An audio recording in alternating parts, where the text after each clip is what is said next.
everyone, and welcome back to Anna's Home Cooking. Y'all, I am so excited. I'm going to share with you my recipe for potato soup, and this is the way that I've been doing it for years now, and I would not dare change a thing about it.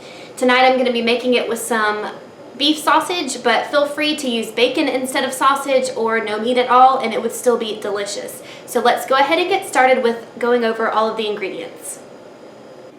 So the ingredients that you'll need to make this are very simple and basic. You're going to start off with 1 diced onion, half a stick of butter. This is 1/4 of a cup of flour, between 1.5 and 2 pounds of potatoes, and these are russet potatoes, but you can use any kind you'd like. And these are about 1/2 inch thick. 3 cups of whole milk, and you're going to need 3 cups of chicken stock. Now I'm using some beef smoked sausage. This is the kind that I got. A lot of times I get Hillshire Farm brand, but they were out. And this is so good. We're going to cook this up first, but if you don't want to use sausage, feel free to use bacon. That is also very good too. So we're going to start by browning our sausage. I already have my big soup pan preheating over medium heat, and I'm going to let this get a little bit hotter, and then I will show you how we brown it. Okay, so my pan is nice and hot. I'm not going to add any oil or butter to this at this point because there is plenty of fat in the sausage. Same thing if you're using bacon, you don't need to grease it because a lot of fat will come out of the bacon. So I'm just going to let that sizzle for a few minutes. I'm going to get my wooden spoon and mix it around. And I'm probably going to have it cook for 5, 7, 8 minutes just until it gets nice and crispy. And then I will show you the next step. My sausage is finished cooking. And what I did was take it out and put it on a paper-lined plate so that it could drain any excess fat. If you are cooking bacon, please get rid of all of the fat because if you keep it in, it will be too greasy and overpowering. So I just added my 1/2 stick of butter, and that's nicely melted, and now I'm going to add in my onion. Ooh, it's sizzling. It smells so good. So now I'm going to babysit this for about 5 to 7 minutes or until it's nice and tender and translucent. My onions are nicely translucent and cooked down really well, so now I'm going to add my 1/4 cup of flour, and this is still on medium heat. I'm going to stir it constantly for a good 30 seconds or so just to get that raw flour taste out.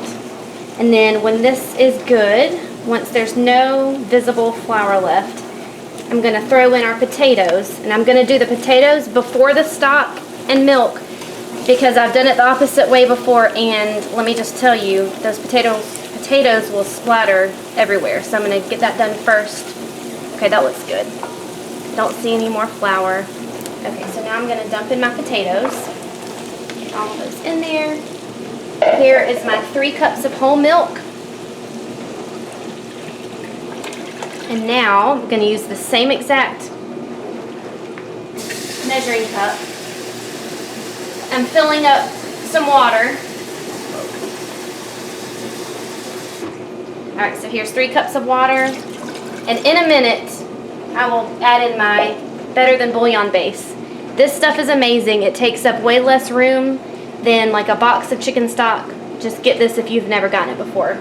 Okay, so in just a minute, I will add that, and then I'll show you the next step. For 1 cup of chicken stock, you need 1 cup of water and a teaspoon of this base.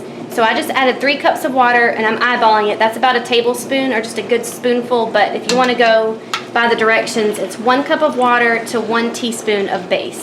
So I just added that in. Let me get that thing off there. And at this point, it is so important to add in a good amount of salt, because if you don't do it now, like if you forget or you don't do enough, then when it's done, it'll be like you can't get it salty enough. So I'm going to actually unscrew this and add in, I can't tell you exactly how much this is. It's just a good maybe teaspoon or so. Alright, and that's all I have at this point to do. I'm going to turn this up just to kind of medium, high, or high, just to get it to a boil. And once it comes to a boil, I'm going to let it simmer for about 20 to 25 minutes or until the potatoes are tender. My soup has been simmering for about 25 minutes, and it is perfect. You can see it's gotten nice and thick. The potatoes still hold their shape, but when I do this, they do fall apart, so they're nice and tender. And there are a couple more ingredients we're about to add. I have 1/2 of a cup of sour cream. I'm going to dump in there. And this is 1 big block of shredded cheddar. I don't know how much this is, but I just usually do a good handful. And I did shred this myself. It melts better if you shred your own cheese, but if you don't have any in a block, then just use some pre-shredded. So I'm going to add that in, mix it together, and let the cheese and the sour cream melt and get heated through for maybe 2 minutes or so. And then we will serve it up, and I will show you how I like to top mine. My cheese and sour cream have heated through, and look how gorgeous that looks. That looks amazing. So now I'm going to ladle me up some, and at this point I've turned the heat on low, and I just keep it on low until everyone makes their bowl.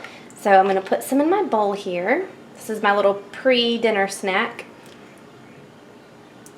And I like to top mine with more shredded cheese, and, oh heck, I'll put it all in there, and some green onions.